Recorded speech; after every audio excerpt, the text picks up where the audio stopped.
Hello, everyone. This is TB Wright, and we're going to go ahead and discuss with author Paul Bingham his book. It's a joint effort, Black House Rocked, released on Ann Sterzinger's label. Hopeless Books.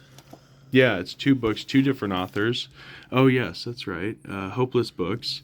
Are they defunct or it just Yes. kind of okay? Yeah, Anne went to the asylum. She got locked up right after she Right. put this book out.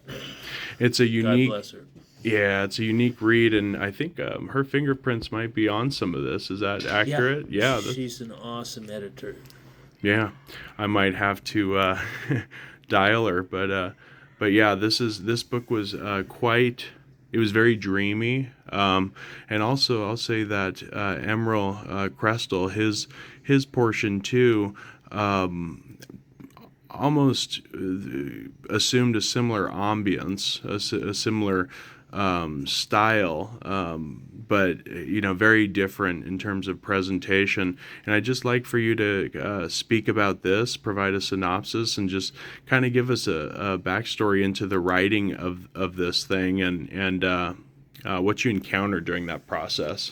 Well, I wrote this as a series of stories in the modern American experience because I felt like there weren't enough stories being written about contemporary American experience. People wrote in the past tense, or sometimes they'd write fantasies or science fiction in the future tense, but I wanted to write a book in the now, which was at that time like 2006. And so I wrote this series of stories, and Black House rocked. Well, the story in Black House Rocked by me is Save the Last Bullet for Me, Mm-hmm. and was one of the series of stories. And then I got to interacting with Emerald Cressel, and we decided that these stories linked together in some way, and I wanted to help him out as a young writer, so I said we'll put out a split single, like a punk band, Right. and so yeah, that's what we decided to do, and he It's it almost like a was split EP of almost. exactly Yeah.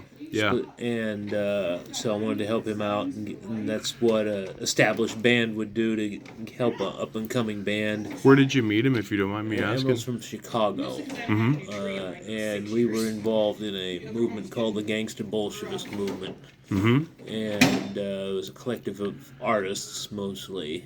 And Emerald and I basically started talking every day, and so I'd written the story as a contemporary story with no actual fantasy elements. And by the way, that the artwork is Emerald's.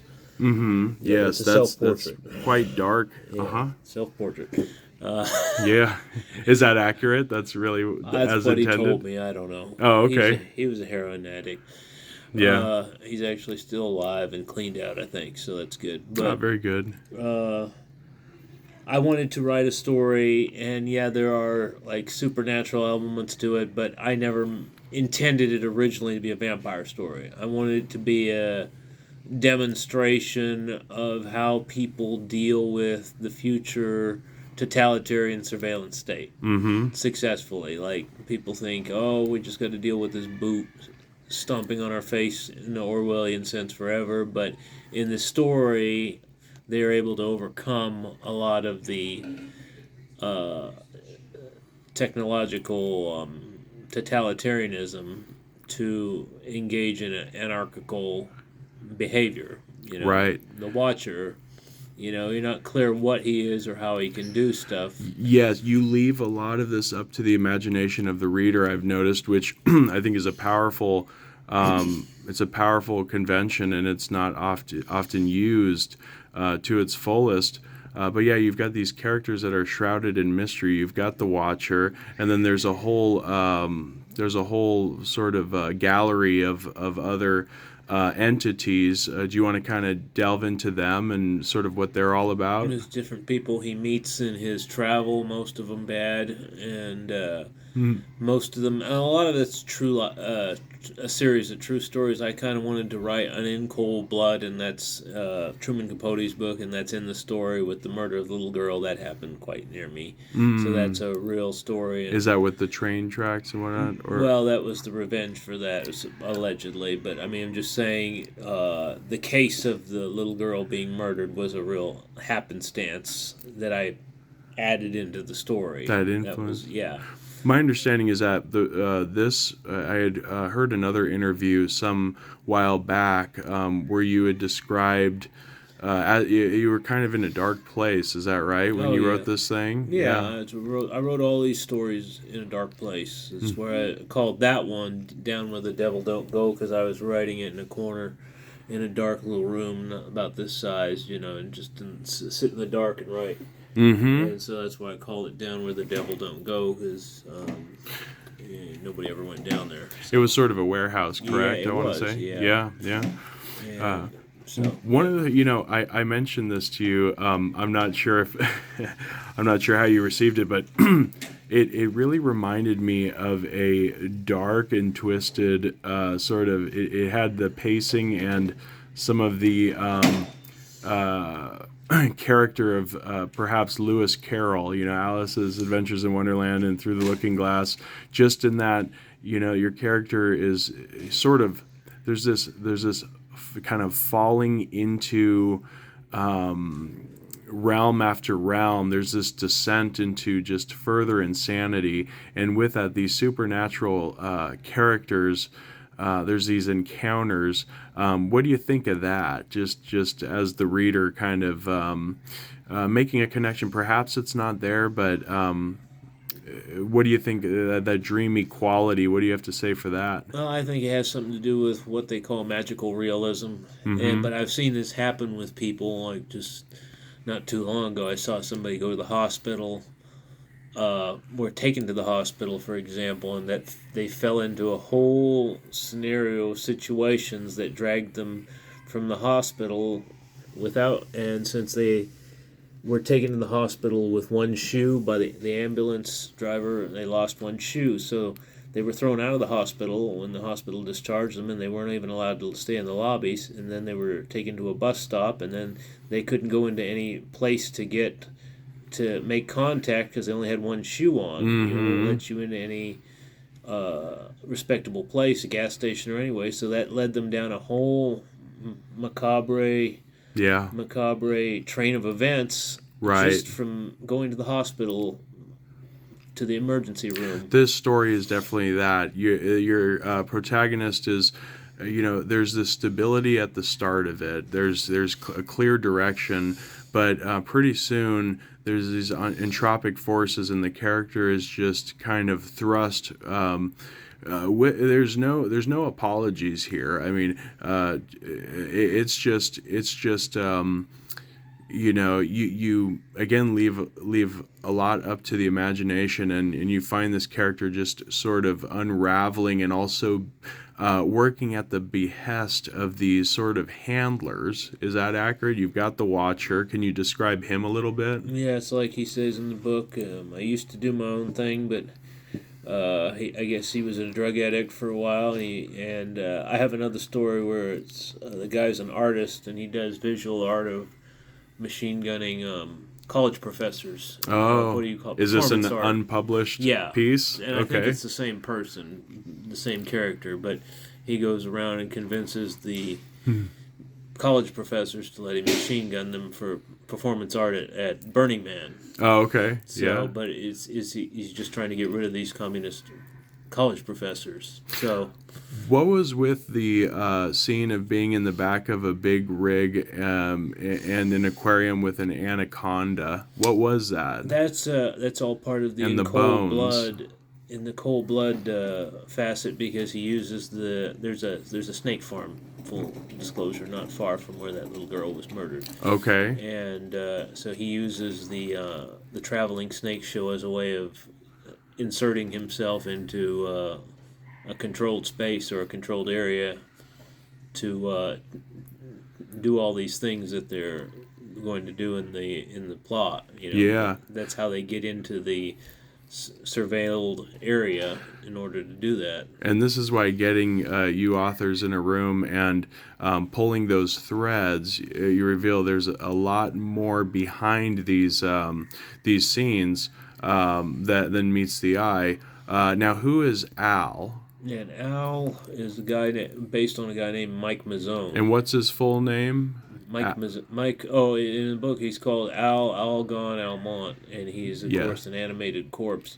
Yes. But in real life, Mike Mazzone is a postal. I don't know if he still works for the Postal Service, but he is a dancer, and he also collects books and is a very eclectic guy for a paranoid schizophrenic. And he used to post on the fora back in the day, and that's where he was the inspiration for that story. So. Yes. And he knows it. What happened to Al? Al. How do you say the whole name? Al Algon Almont. Al Algon Almont. Yes. We used to call Mike Full Blown Mazzone. Haha. Okay. And so that was based on his character. Have any of these folks actually read this? I think Mike those in the may likeness? be familiar with it. And what does he think? I don't know. I haven't talked to him in a long time. Right. He's one of those schizos, literal diagnosed schizos that kind of is very inscrutable. I see. He's actually very inscrutable. Right. So this fellow Al Algon Almont. Okay, was his trajectory from the land of the living to now an animated corpse? Weekend at Bernie's, in a nightmare-fueled novella. It was like we were talking to the gentleman earlier and talking about being a white supremacist, and Algon was in that realm when he somehow met the Watcher who convinced him to do what he needed to do and made him how he needed to do it. And how did he animate this corpse? Is that another element that's just left to the imagination? Well, I bring up several instances of this, like with the rock band. Yes. That because you see this happening with rock bands, they don't really die, but you see the animated corpses of their members, like at AC/DC, they're in their 70s. Right. And there's a lot of bands like that are just staying afloat somehow until they get replaced by robots. Re-energized. Yes. Well, yeah, and that's where you'll see the digital necromancy. We're already seeing that sort of thing where you upload grandma, every remembrance of her, and now she can talk to you. She can. Yeah. But that ain't grandma. Let me tell you. And if you, spiritually speaking, that if you're a Christian, you ought to be concerned with that. There are no souls anywhere, and that's what I kind of wanted to convey as well. There's no soul either in the musicians or at this point. Yes, precisely. And I think he's almost a mute, if I recall. It's been a while since I've read this, but he doesn't really speak a whole lot. He's just doing the bidding of the Watcher. He's kind of got a loop in his brain. That's all that's left. Right. It's maybe just part of the brain stem. So that's fascinating. So, how about the cavern scene in the beginning with the how you were able to just that was an eerie atmosphere, and just the that's a real cave. Yeah, well, we do live in the cave state. Full disclosure. So, So, what other locations? The sinkhole's real. Yeah, and so at the end of the day, what are you trying to convey here? I wanted to leave a precise and maybe slightly exaggerated, but as close for fictional purposes maybe, but portrayal of the Ozarks and the justice system. So to me, it seemed almost like I'm doing a Dickensian work, like Charles Dickens describing the world as it is in that area. Right. More than trying to create a fictional alternative universe. I'm actually just trying to describe that area. Right. And the people in it. And Right, Things that and there happen. are unscrupulous Yeah, individuals, all riddled all throughout, especially in the former half of it, the introductory sort of passages where there's a. Do you want to delve into some of those characters, some of sure. those hillbilly sorts? Yeah, sure. Yeah, yeah. What what are they all about? What are the dynamics at play there? In that small town, it seems like there's a sort of body politic there that's really kind of, I guess, semi-functional, but also toxic or perverse. Yeah, useless too. It's just like we're dealing with small town Missouri where people are very tolerant of their elected officials and judicial system screwing them over, Right. and not just individuals but the body politic as a whole, which you Absolutely. see in the course of the plot. And then you see that one guy who threatens to self-immolate to get his way, or just Right. try to see justice done, and which of course doesn't work. But Was that at the courthouse? yes, Oh, yes, that's right. yeah, Yeah, and that's foggy in my mind. Yeah, again, reading this, you're kind of, it's like a fever dream. I know that that's an old it's an overly used thing, but it really is. It's one of those things where I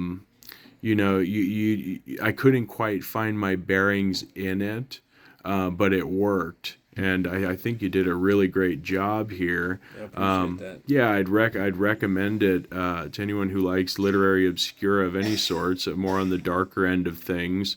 And it'd be nice to see a follow up of some sort, maybe an Easter egg of Algon Almont or something to that effect. But yeah, really good stuff. Appreciate it. Yeah.